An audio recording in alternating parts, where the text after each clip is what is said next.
ಎಲ್ಲರಿಗೂ ನಮಸ್ಕಾರ. Welcome to science with Shambhu sir ಅಂತ ಈ ಕ್ಲಾಸ್ಗೆ ವೆಲ್ಕಮ್ ಮಾಡ್ಕೊಳ್ತಾ, ಇವತ್ತಿನ ಕ್ಲಾಸ್ ಏನಪ್ಪ ಅಂತಂದ್ರೆ 10th ಕ್ಲಾಸ್ನಲ್ಲಿ ಬರ್ತಕ್ಕಂಥ ಕಂಟ್ರೋಲ್ ಆ್ಯಂಡ್ ಕೋಆರ್ಡಿನೇಷನ್. ನಿನ್ನೆ ಕ್ಲಾಸಲ್ಲಿ ನಾವು ಹೇಳಿದ್ವಿ ಲೈಫ್ ಪ್ರೊಸೆಸ್ನಲ್ಲಿ ಬರ್ತಕ್ಕಂಥ ಇಂಪಾರ್ಟೆಂಟ್ ಕ್ವಶನ್ಸ್ ಎಕ್ಸಾಮ್ ಬರ್ತಕ್ಕಂಥವನ್ನ ನಿನ್ನೆ ಹೇಳಿತ್ತು. ಇವತ್ತೇನಪ್ಪ ಅಂದ್ರೆ ಅದರ ನೆಕ್ಸ್ಟ್ ಮುಂದಿನ ಚಾಪ್ಟರ್ ಯಾವಂದ್ರೆ SSLCಯಲ್ಲಿ ಬರ್ತಕ್ಕಂಥ control and coordination. It is also on important chapter in biology part. It is also an important part in important biology part ಅಂತ ಹೇಳ್ಬೋದು.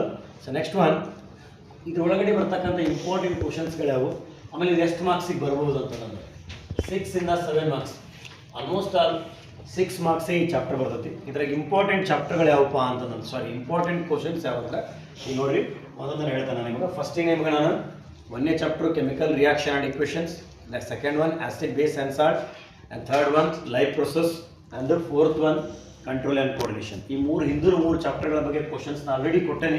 ಆ ಕ್ವಶನ್ಸ್ಗಳನ್ನು ಸರಿಯಾಗಿ ನೋಟ್ಸ್ ಮಾಡ್ಕೊಂಡು ಓದಿದ್ದ ಕರೆ ಆದರೆ ರಿಸಲ್ಟ್ ಚೆನ್ನಾಗಿ ಆಗ್ತೈತಿ. ಇವತ್ತಿನ ಕ್ಲಾಸ್ನಾಗ ಏನಪ್ಪ ಅಂತಂದ್ರೆ 4ನೇ ಚಾಪ್ಟರ್ ಫಸ್ಟ್ ಸಮ್ನಲ್ಲಿ ಬರ್ತಕ್ಕಂಥ SSLC ಒಳಗಡೆ NCERT ಬುಕ್ನಲ್ಲಿ ಬರ್ತಕ್ಕಂಥ 4ನೇ ಚಾಪ್ಟರ್ ಯಾವುದಂದ್ರೆ control and coordination. In this chapter which topics are important for your annual examination? Let's continue class. ನೋಡ್ರಿ, ಫಸ್ಟ್ ಯಾವುದಪ್ಪ ಅಂತಂದ್ರೆ ಈಗ ಇಲ್ಲಿ ಬರ್ತಕ್ಕಂಥದ್ದು 1ನೇದು ನಾವು ಈಗ ಏನು ನೋಡ್ಬೋದು ಅಂದರೆ ಸಿನ್ಯಾಪ್ಸ್ ಅಂತ. ಸರಿ ನೋಡ್ರಿ, ಸಿನ್ಯಾಪ್ಸ್ ಅಂತೇಳಿ ಐತಿ, ಅದನ್ನು ನೋಡ್ಕೋಬೇಕು. ಇದು 1 ಮಾರ್ಕ್ಸಿಗೆ ಸುಮಾರು ಸಲ ಕೇಳಿದ. ನೆಕ್ಸ್ಟ್ ಬರ್ದಿದ್ರಾಗ ಯಾವುದಪ್ಪ ಅಂತಂದ್ರೆ ನೆಕ್ಸ್ಟ್ ನೀವು ನೋಡ್ಬೋದು ಯಾವುದು ಅಂತಂದ್ರೆ ಬ್ರೈನ್ ಬಗ್ಗೆ. ಬ್ರೈನ್ಕಿನ ಮುಂಚೆ ನಾವು reflex arc and reflex action ಅಂತ ಬರ್ತೈತಿ. Difference between reflex arc and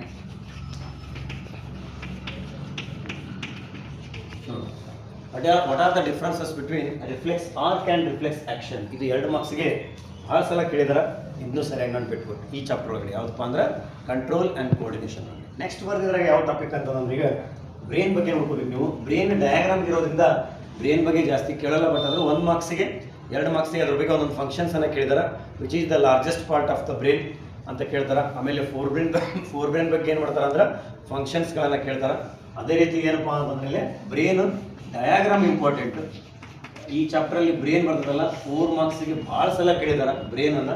but ಆದರೂ ಕೂಡ ಬ್ರೈನಿಗೆ ಸಂಬಂಧಪಟ್ಟ ಕ್ವಶನ್ ಯಾವುದಪ್ಪ ಅಂತಂದ್ರೆ ಇಲ್ಲೇ four brain, functions of four brain ಅಂತ ಕೇಳ್ತಾರೆ, ಅಥವಾ ಫಂಕ್ಷನ್ಸ್ ಆಫ್ ಹೈಂಡ್ ಬ್ರೈನ್ ಅಂತ ಕೇಳ್ತಾರೆ. ಸಾರಿ, ಇಲ್ಲಿ ಬರೀಲಿಲ್ಲ ನಾನು.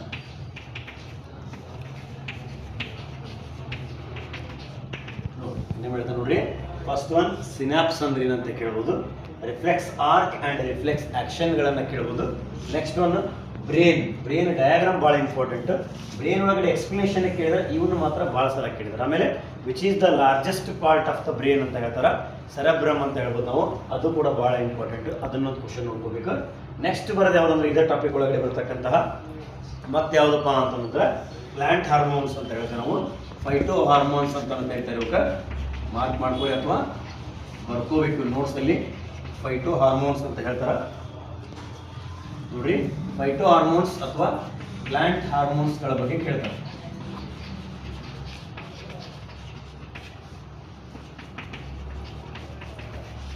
ನೋಡ್ರಿ, ವಾಟ್ ಆರ್ ಫೈಟೋ ಹಾರ್ಮೋನ್ಸ್ ಅಂದ್ರೆ ಫೈಟೋ ಹಾರ್ಮೋನ್ಸ್ ಅಂದ್ರೇನು, ಅಥವಾ ಟೈಪ್ಸ್ ಆಫ್ ಫೈಟೋ ಹಾರ್ಮೋನ್ಸ್ ಅಥವಾ ಪ್ಲಾಂಟ್ ಹಾರ್ಮೋನ್ಸ್ ಅಂತ ಕೇಳ್ತಾರೆ. There are 4 types in plant hormones: auxin, gibberellin, cytokinin, AB, abscisic acid ಅಂತ ಹೇಳ್ತಾರೆ.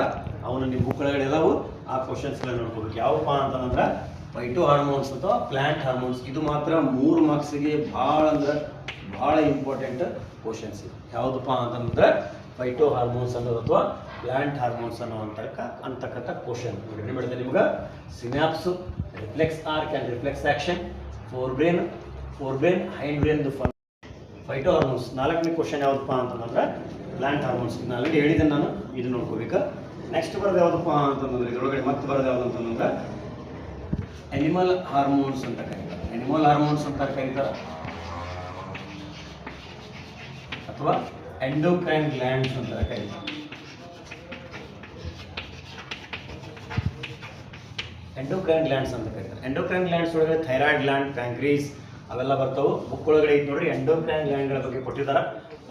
ಒಂದೊಂದು ಗ್ಲ್ಯಾಂಡು ಏನನ್ನ ಯಾವ ಹಾರ್ಮೋನ್ಸ್ಗಳನ್ನು ರಿಲೀಸ್ ಮಾಡ್ತೈತಿ, ಮತ್ತು ಆ ಹಾರ್ಮೋನ್ಗಳ ಫಂಕ್ಷನ್ಸ್ ಏನಂತೇಳಿ ಇದ್ರ ಮೇಲೆ ಕೇಳ್ತಾರೆ. ಆದರೆ ಇದ್ರೊಳಗಡೆ ಭಾಳ ಇಂಪಾರ್ಟೆಂಟು ಪ್ಲಾಂಟ್ ಹಾರ್ಮೋನ್ಸ್ಗಳ ಬಗ್ಗೆ ಭಾಳ ಸಲ ಕೇಳಿದಾರೆ. ಈ ಕ್ವಶನ್ ನೀವು ಸರಿಯಾಗಿ ನೋಡ್ಕೊಬೇಕು, ಅರ್ಥ ಆಯ್ತಲ್ಲ. ನೆಕ್ಸ್ಟ್ ಇನ್ನೇನು ಹೇಳ್ತಾರೆ ನೋಡ್ರಿ ಇವಾಗ. Synapse, reflex arc and reflex action, brain diagram, fore brain ಬಗ್ಗೆ ನೋಡ್ಕೋಬೇಕು, ಹೈಂಡ್ ಬ್ರೈನ್ ಬಗ್ಗೆ ನೋಡ್ಕೊರಿ, plant hormones, animal hormones. Animal hormones it means endocrine glands ಅಂತ ಹೇಳ್ತಾರೆ. ನೆಕ್ಸ್ಟ್ ಇದ್ರಲ್ಲಿ ಬರ್ತಕ್ಕಂಥ ಡಯಾಗ್ರಾಮ್ಸ್ ಯಾವ ಇಂಪಾರ್ಟೆಂಟಪ್ಪ ಅಂತಂದ್ರೆ ನ್ಯೂರಾನ್ ಬರ್ತದೆ, ನ್ಯೂರಾನ್ ಚಿತ್ರ ಬರ್ತೈತಿ, ಭಾಳ ಇಂಪಾರ್ಟೆಂಟ್ ಇದೆ ಈ ಚಾಪ್ಟ್ರಲ್ಲಿ. ನ್ಯೂರಾನ್ ಡಯಾಗ್ರಾಮ್ 2 ಮಾರ್ಕ್ಸಿಗೆ ಭಾಳ ಸಲ ಕೇಳಿದಾರೆ. ಇದನ್ನು ಬಿಟ್ಟರೆ ಬ್ರೈನ್ ಚಿತ್ರ ಭಾಳ ಇಂಪಾರ್ಟೆಂಟ್. ಆಮೇಲೆ ಇದ್ರ ಮೇಲೆ ಒಂದು ಡಯಾಗ್ರಾಮ್ ಬೇಸ್ಡ್ ಕ್ವಶನ್ಸ್ ಅಂತ ಹೇಳ್ತಾರೆ, ಅಂದ್ರೆ ಚಿತ್ರಾಧಾರಿತ ಪ್ರಶ್ನೆಗಳು ಅಂತ ಹೇಳ್ತಾರೆ. ಒಮ್ಮೆ ಏನು ಮಾಡಿದ್ರು ಅಂದ್ರೆ ಆ ರಿಫ್ಲೆಕ್ಸ್ ಆರ್ಕ್ದು ಡಯಾಗ್ರಾಮು ಟೆಕ್ಸ್ಟ್ ಬುಕ್ ಒಳಗಡೆ ಇದೆ. ಆ ಟೆಕ್ಸ್ಟ್ ಬುಕ್ ಒಳಗಡೆ ಏನು ಮಾಡ್ತಾರೆ ಅಂದ್ರೆ ಆ ರಿಫ್ಲೆಕ್ಸ್ ಆರ್ಕ್ದು ಫಂಕ್ಷನ್ಸ್ ಕೇಳಿದ್ರು A B ಅಂತೇಳಿ, ಅದನ್ನು ನೋಡ್ಕೋಬೇಕು.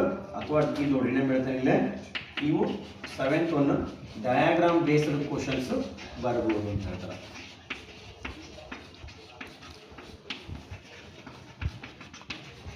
ಡಯಾಗ್ರಾಮ್ ಬೇಸ್ಡ್ ಕ್ವಶನ್ಸ್ ಇದರೊಳಗಡೆ ಬರ್ಬೋದು ನೋಡಿ. ಏನು ಹೇಳ್ತಾರೆ ನಿಮ್ಗೆ ಇವಿಷ್ಟು ಕ್ವಶನ್ಸ್ಗಳನ್ನು ಕಂಟ್ರೋಲ್ ಆ್ಯಂಡ್ ಕೋಆರ್ಡಿನೇಷನ್ಸಲ್ಲಿ ಭಾಳ ಇಂಪಾರ್ಟೆಂಟ್ ಕ್ವಶನ್ಸ್ಗಳಂತ ನಾವು ಹೇಳ್ಬೋದು, ಅರ್ಥ ಆಯ್ತಲ್ಲ.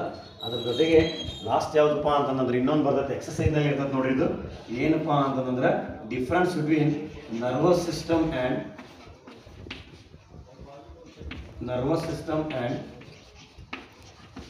ಎಂಡೋಕ್ರೈನ್ ಸಿಸ್ಟಮ್ ಅಂತ ಕೇಳ್ತಾರೆ. ಇದೊಂದು ಕ್ವಶನ್ ಎಕ್ಸಸೈಸ್ನಲ್ಲಿ ಇದೆ. ಇದನ್ನು ನೋಡ್ಕೋಬೇಕು. Difference between nervous system and endocrine system ಅಂತೇಳಿ ಇದನ್ನು ಕೂಡ ಭಾಳ ಸಲ ಕೇಳಿದಾರೆ. ಈ ಚಾಪ್ಟರ್ ಒಳಗಡೆ ನೋಡ್ರಿ ಕಂಟ್ರೋಲ್ ಆ್ಯಂಡ್ ಕೋಆರ್ಡಿನೇಷನ್ ಅಂದ್ರೆ ನಿಯಂತ್ರಣ ಮತ್ತು ಸಹಭಾಗಿತ್ವ ಅಂತ ಕನ್ನಡ ಮೀಡಿಯಂನಲ್ಲಿ ಹೇಳ್ತಾರೆ. ನಿಯಂತ್ರಣ ಸಹಭಾಗಿತ್ವ ಅನ್ನೋದ್ರೊಳಗಡೆ ನೀವಿಷ್ಟನ್ನು ನೋಡ್ಕೊಂಡ್ಬಿಟ್ರೆ ಸರಿಯಾಗಿ ಈ ಕ್ವಶನ್ಸನ್ನು ಫಾಲೋ ಅಪ್ ಮಾಡಿದ್ದಕ್ಕೆ ನಿಮ್ಗೆ ಈ ಚಾಪ್ಟ್ರಲ್ಲಿ ನೀವು ಆರಾಮಾಗಿ 4 ಮಾರ್ಕ್ಸನ್ನು ಈಸಿಯಾಗಿ ತೊಗೋಬೋದು. ಈ ಚಾಪ್ಟ್ರಲ್ಲಿ ಯಾವ ಚಾಪ್ಟರ್ಪ್ಪ ಅಂತಂದ್ರೆ ನಿಯಂತ್ರಣ ಮತ್ತು ಸಹಭಾಗಿತ್ವ. ನೋಡ್ರಿ ಈಗ ವಿದ್ಯಾರ್ಥಿಗಳನ್ನ ಹಿಂದೆ ಆಲ್ರೆಡಿ 4ನೇ ಚಾಪ್ಟರ್ ಇದೆ. First one chemical reaction and equations ಒಳಗೆ ಬರ್ತಕ್ಕಂಥ ಕ್ವಶನ್ ಹೇಳಿದ್ದೀನಿ. 2ನೇದು ಆಸಿಡ್ ಬೇಸ್ ಆ್ಯಂಡ್ ಸಾಲ್ಟ್ನಲ್ಲಿ ಹೇಳಿದ್ದೀನಿ. 3ನೇದು ನಿನ್ನೆ ಕ್ಲಾಸಲ್ಲಿ ಲೈಫ್ ಪ್ರೊಸೆಸ್ ಬಗ್ಗೆ ಹೇಳಿದ್ದೀವಿ. ಇವತ್ತಿನ ಕ್ಲಾಸಲ್ಲಿ ಏನಿದೆಪ್ಪ ಅಂತಂದ್ರೆ ಕಂಟ್ರೋಲ್ ಆ್ಯಂಡ್ ಕೋಆರ್ಡಿನೇಷನ್ ಬಗ್ಗೆ ಹೇಳಿದೆ. ಇವಿಷ್ಟು ಕ್ವಶನ್ಸ್ಗಳನ್ನು ನೋಡ್ತಾ ಇರಿ. ಈ ಫಸ್ಟ್ ಪಾರ್ಟ್ ಮುಗಿತಪ್ಪ ಅಂದ್ರೆ ಈಗ ಇನ್ನು 3 ಚಾಪ್ಟರ್ ಅದಾವೆ ಇದರೊಳಗಡೆ. ಆ 3 chapter electricity, magnetic effect of electric current, sorry ಇನ್ನೆರಡು ಅದಾವು.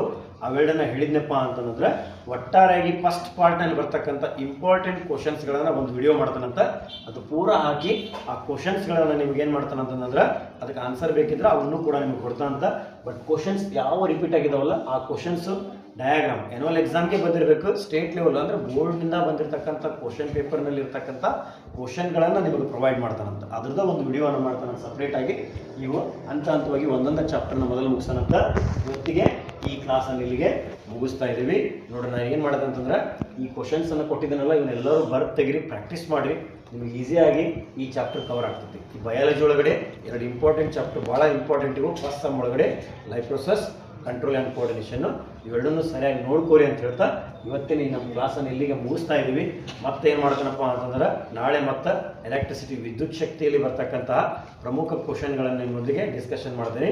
ಇವೆಲ್ಲ ಬರಬೇಕಂದ್ರೆ ನಮ್ಮ ಚಾನಲನ್ನು ಎಲ್ಲರೂ ಸಬ್ಸ್ಕ್ರೈಬ್ ಆಗಬೇಕು, ಲೈಕ್ ಮಾಡಿರಿ, ಶೇರ್ ಮಾಡಿರಿ. ಆದಷ್ಟು ಎಲ್ಲರಿಗೂ ಶೇರ್ ಮಾಡಿ ಕಮೆಂಟನ್ನು ಮಾಡೋ ಮುಖಾಂತರ ನಿಮ್ಮ ಏನೈತಿಲ್ಲ ಅವನ್ನ ನಮಗೆ ತಿಳಿಸ್ಬೋದು. ವಿಷಯಗಳನ್ನು ಏನಾದರೂ ಅರ್ಥ ಆಗಿಲ್ಲ ಅಂತಂದರೆ ನಮ್ದು ಇದ್ರ ಬಗ್ಗೆ ಫೀಡ್ಬ್ಯಾಕನ್ನು ನೀವು ನಮಗೆ ತಿಳಿಸ್ಬೋದು ಅಂತ ಹೇಳ್ತಾ ಇವತ್ತಿನ ಈ ಕ್ಲಾಸನ್ನು ಇಲ್ಲಿಗೆ ಮುಗಿಸ್ತಾ ಇದ್ದೀವಿ.